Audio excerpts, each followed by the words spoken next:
It's important that when a property manager goes to look for something in a particular file, that it's in there waiting for them.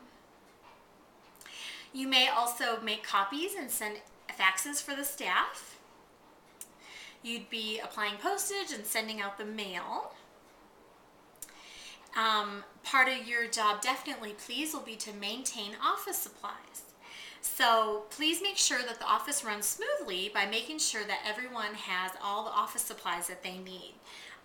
Things like printer cartridges, paper, and blank files for creating new files, things like that.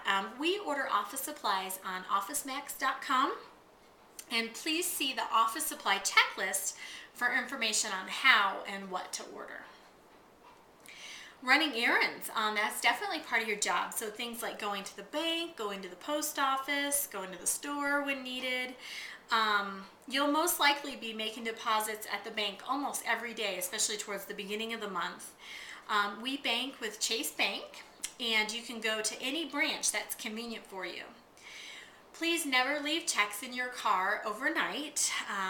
Just make the deposit on the way home, on your way home each day.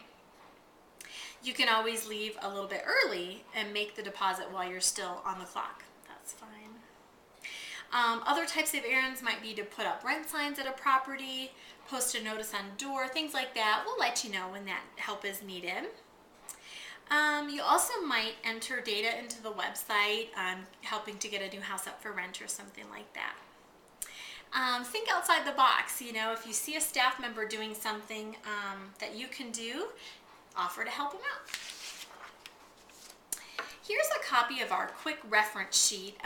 There should be a current version of it posted at your workstation as well, but it's just so handy. So go ahead and look over that, the kind of information that's found on there, and that'll help you out a lot.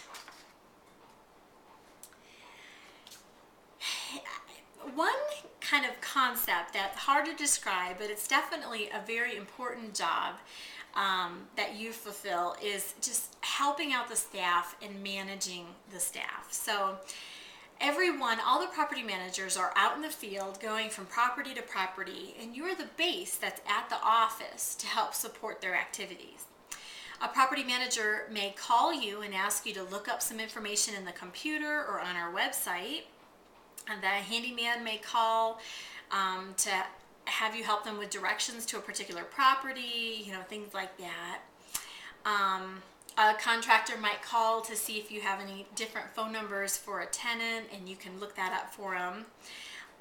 The idea here is that you have access to a computer while people out in the field don't, and that can be a big help to everybody. We also kind of expect you to be our information bulletin board. So you'll have your thumb on current information. By being in the office, you'll hear what everybody's doing and what's going on. For an example, a property manager may mention that they've got a property rented even before they've had a chance to update the website. You may have heard that earlier in the day that a different agent was going to schedule a showing for that same house. So I would hope that you would kind of put two and two together, help out the property managers, you know, to call each other so that they don't go and show a house that's not really available. Just don't waste, you know, so people aren't wasting time. You would also be kind of aware of what properties are moving out, which tenants are moving out as a normal function of their lease, or which ones might be breaking their lease. So just keep your ears open, and pretty soon you'll have an idea of what's going on. Another important kind of function of your job is to keep tabs on what everybody's doing each day. So are people going to be in the office later? Are they going down to Castle Rock? Or are they in a class all day? Things like that. And your knowledge can really help the office run more efficiently. For example, you may hear or notice that something went wrong with the pictures of a house in Castle Rock. And then you'll hear later someone's going down to Castle Rock to do something. So maybe you could kind of make that connection and suggest that they run by the other house, snap new photos while they're down there. Things like that.